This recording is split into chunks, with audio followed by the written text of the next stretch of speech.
تو یہ جو مزار شریف ہے یہ حافظ قرآن طوطے کی ہے. یہ حافظ قرآن طوطے کی ہے. بھائی مارو مجھے مارو.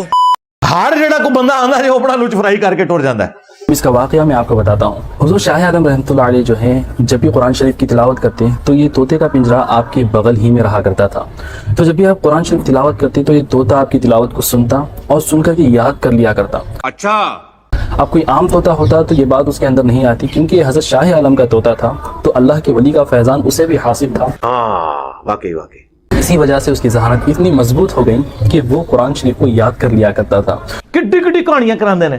تو ناظرین، اس نے سنتے سنتے قرآن شریف کو یاد کرنا شروع کیا اور پڑھنا شروع کیا. تو شاہ عالم رحمۃ اللہ علیہ ایک مرتبہ عالم وجد میں بیٹھے ہوئے تھے، تو اسی حالت میں آپ نے اس طوطے پر ایسی نگاہ ڈالی کہ وہ طوطا مکمل قرآن شریف کا حافظ ہو گیا کہ پورے جیجے اور قرآن شریف اسے یاد ہو گیا.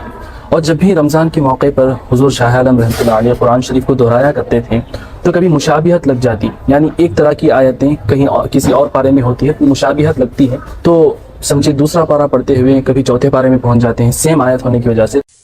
تو اس وقت یہ طوطا جو حافظ قرآن تھا وہ حضرت شاہ عالم رحمۃ اللہ علیہ کو کہا جاتا ہے لقمہ دیا کرتا تھا. اچھا لیکن بابیاں وچ اکثر بابیاں نے کام چوک کے رکھیا ہے. ایک مرتبہ ایسا ہوا کہ یہ طوطا خوب زیادہ آواز کرنے لگا اور حضرت شاہ عالم رحمۃ اللہ علیہ عالم وجد میں بیٹھے ہوئے تھے. اسی حال میں آپ نے اس طوطے پر ایک نگاہ ڈالی جس کی وجہ سے وہ طوطا وہیں پر مر گیا.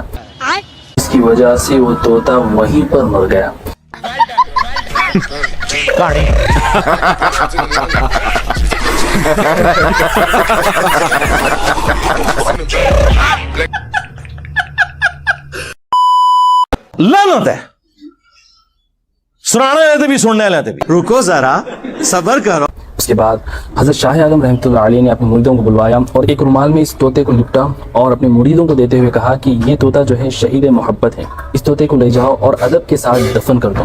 چلے تو عجیب واقعات ہیں، حیران کن واقعات. ایسے من گھڑت قصے یہ تو بیٹھ کے بناتے چلے جاؤ، پھینکتے چلے جاؤ. مزہ آیا. صبر کرو. مثال کے طور پہ یعنی آپ اگر ہمارے صوفیاء کی کتابیں اٹھا کے پڑھنا شروع کریں نا تو آپ کو وہ ایسی ایسی یعنی باتیں اور ان کے اندر ملیں گی کہ آپ کہیں گے یار یہ باتیں مطلب کوئی عقل میں آنے والی نہیں ہے. تذکرۃ الاولیاء کتاب دیوبند بریلوی دونوں چھاپ رہے ہیں، اس میں آپ ذرا بزرگوں کے دعوے سنیں. وہ بندہ کہتا ہے یار یہ کون سی کرامتیں ہیں. انہوں نے سورج واپس بلانے ہیں، شاہ شمس نے بلایا سورج نو تے بوٹی پون دیتی ملتان او ملتان ہی پونی جانی سگردو نہیں ہو سکتی کیونکہ وہ تو سورج آندا نہیں نا. اور سر وہ ایکویٹر دے خط استوا دے نزدیک ہے، جڑے بھی شہر ہون گے وہ گرمی ہوئے گی ہوتے. اور اکثر آپ نے کئی بزرگوں کے بارے میں سنا ہوگا جی جناب ایک کوئی ان کے پاس ان پڑھ بندہ چلا گیا جی منو قرآن پڑھا دو. وہ کہتا جی بزرگوں نے کہا جی میرے پیچھے نماز پڑھی. کہتا جی پیچھے نماز نیت کی، نماز تو ایک نے نیت کی تھی، وہ کہتے ہیں دائیں طرف سلام پھیرا جتنے سارے حافظ بن گئے. آپ کہتے ہیں سبحان اللہ. بائیں طرف والے سارے ناظرہ بن گئے. نبی علیہ السلام کے پاس جب کوئی قرآن پڑھنے جاتا تھا وہ اصحاب صفہ میں شامل ہوتا تھا، بیچارہ فاقے کاٹتا تھا، نبی علیہ السلام سے دین سیکھتا تھا، اس شخصیت سے جس کا کام تھا دین پھیلانا.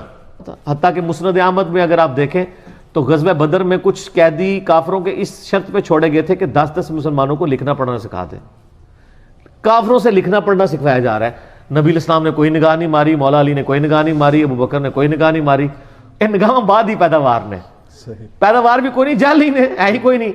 ٹھیک ہے، تو یہ کرامات اور یہ ان کے اوپر وہ چل رہے ہوتے ہیں. بیسیکلی وہ دیوملائی قصے کہانیوں سے دین کو وائلیٹ کرنا چاہ رہے ہوتے ہیں.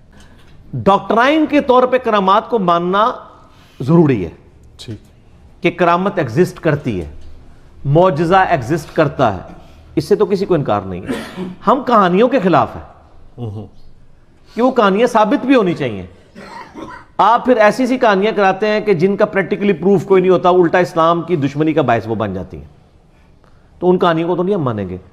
یہ کرامت کسی کے اختیار میں نہیں ہوتی ہے کہ کوئی کر کے دکھا سکے، تا وقت ہے کہ اللہ تعالیٰ کسی معاملے میں کوئی معجزہ تفویض نہ کر دے. جیسا کہ موسیٰ علیہ السلام کو ایک پرماننٹلی معجزہ اٹیچ تھا کہ وہ عصا پھینکتے تھے وہ سانپ بن جاتا تھا، لیکن جب پہلی دفعہ بنا اس وقت موسیٰ علیہ السلام بھی ڈر کے، قرآن پاک میں آتا ہے اس لیے کہ ان کو پتہ ہی نہیں تھا یہ ہو جانا ہے.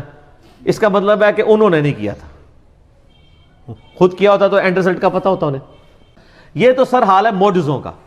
تو کرامات تو چھوٹی چیز ہے، وہ تو اولیاء اللہ سے ریلیٹڈ ہے. تفویض والا معاملہ کوئی نہیں ہوتا کہ آپ کہیں کہ کسی کی کیپیبلٹی یا کمپیٹنسی آ جاتی ہے. اس میں آصف بن برخیہ والا ایک واقعہ، آصف بن برخیہ کا نام تو کسی حدیث کے اندر نہیں آیا، وہ اسرائیلی روایتوں کے اندر ہے، وہ پیش کر دیتے ہیں. اس کی کوئی ڈیٹیل نہیں کہ وہ بندہ کون تھا، فرشتہ تھا، جن تھا، نبی تھا، اور اس کی بنیاد پہ پوری ایک ڈاکٹرائن کھڑی کی ہے. میں نے اس حوالے سے بھی تخت بلقیس کے واقعے کو اس میں ڈسکس کیا. کہتے ہیں جی ایک بزرگ تھے جی، انہوں نے ایک دن بیٹھ کے حساب لگایا کہ میری زندگی کتنی ہے. تو ان کو پتہ چلا 60 سال ہے. وہ کہتے ہیں جی اگر میں نے روزانہ بھی ایک گناہ کیا ہو تو 60 ملٹیپلائڈ بائی 365، یہ تو پتہ نہیں انہوں نے آندہ بھی ایسی کہ نہیں، بل میں اس نے ذہن رکھنا کہ انہوں نے ملٹیپلائی کر لیا ہوئے گا. اچھا کر کے تو وہ انہوں نے کیلکولیٹ کیا تو وہ جناب وہ تو پتہ نہیں کتنے ہزاروں گناہ. ان کا تو میں نے تو کئی دن ایک سے زیادہ بھی کیے ہیں، تو یہ تو لاکھوں گناہ ہے. ایک چیخ ماری اور روح پرواز کر گئی. سبحان اللہ. لیکن یہ پہلے ہوتا تھا. اب لوگ پوچھتے ہیں کہ سر یہ چیخ انہوں نے ماری اور حساب کتاب سارا خود کیا، یہ آپ کو بتایا کس نے کہ یہ ہو گیا تھا؟ اس میں نے ایک اور بھی کئی یہ ویسے کرنی کے بارے میں جو انہوں نے مشہور کیا ہوا ہے کہ جی انہوں نے کیا پتہ نہیں اے دند ٹوٹیا سی، اے ٹوٹیا سی، اے سارے ہی توڑ دی. کتنا بڑا جھوٹ بند ہے. یعنی ایک فیبریکیٹڈ چیز ان کی طرف منسوب کی ہے، اور پھر اس پہ جھوٹ بولا ہے جی کیلا نازل ہوا ہے جی ویسے کرنے کے لیے. کتنے لوگوں میں مشہور ہے وہ کیلا سر پہلے دا ہے اللہ، ٹھیک ہے ویسے کرنی ایسے نہیں نازل ہوا ہے. گورے آگے نہ گل کریو، پہلے ہی بڑے بے عزت ہو رہے ہیں مسلمان. میں اس لیے کہتا ہوں کہ اللہ کا شکر ہے کہ ہمارے علماء کو انگلش نہیں آتی اور گوروں کو اردو نہیں آتی، ورنہ بڑی مشکل کھڑی ہو جاتی.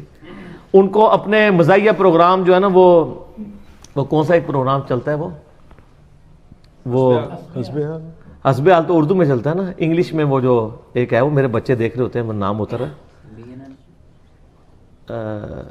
وہ جو بغیر یعنی بولے ہوئے ایکٹنگ کرتا ہے، مسٹر بیم. تو وہ مسٹر بیم فیل ہو جانا تھا سر. ہمارے علماء ماشاءاللہ جو کچھ بیان کرتے ہیں نا تو یہ آپ کو ہر جگہ مسٹر بیم نظر آنے تھے. لیکن اللہ کا شکر ہے کہ ان کو انگلش نہیں آتی، ان کو اردو نہیں آتی، اس کی وجہ سے اسلام بدنامی سے بچ گیا.